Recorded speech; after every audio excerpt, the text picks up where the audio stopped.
G తెలుగులో మంచి రేటింగ్స్తో telecast అవుతున్న సీరియల్ లక్ష్మీ నివాసం.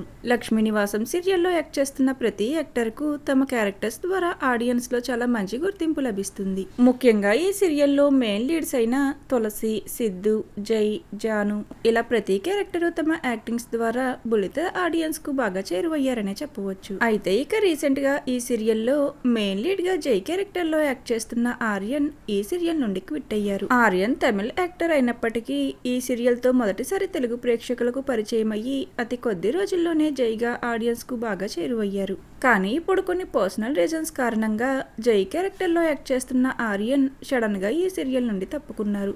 దానితో ఈ సీరియల్ ఆడియన్స్ అంతా ఎందుకు జై సీరియల్ నుండి క్విట్ అయ్యారు, రీజన్ ఏదైనప్పటికీ జై క్యారెక్టర్లో ఆర్యనే బాగా సెట్ అయ్యారు. జై తిరిగి సీరియల్లోకి రీఎంట్రీ ఇస్తే బాగుంటుంది అంటూ తమ ఒపీనియన్స్ ను షేర్ చేసుకుంటున్నారు.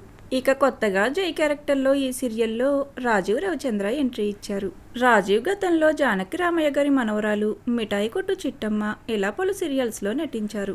మరి లక్ష్మీ నివాసం సీరియల్లో తన యాక్టింగ్తో ఆడియన్స్ను ఎంతగానో ఆకట్టుకున్న జై క్యారెక్టర్ నుండి ఆర్యన్ ఇలా సడన్గా తప్పుకోవడంపై మీ ఒపీనియన్? అలానే జై క్యారెక్టర్లో ఆర్యన్ను మీరు మిస్ అవుతున్నారా లేదా, తిరిగి జై రీఎంట్రీ ఇస్తే బాగుంటుంది అనుకుంటున్నారా లేదా అనేది కామెంట్ సెక్షన్లో కామెంట్ చేయండి. Thank you for watching.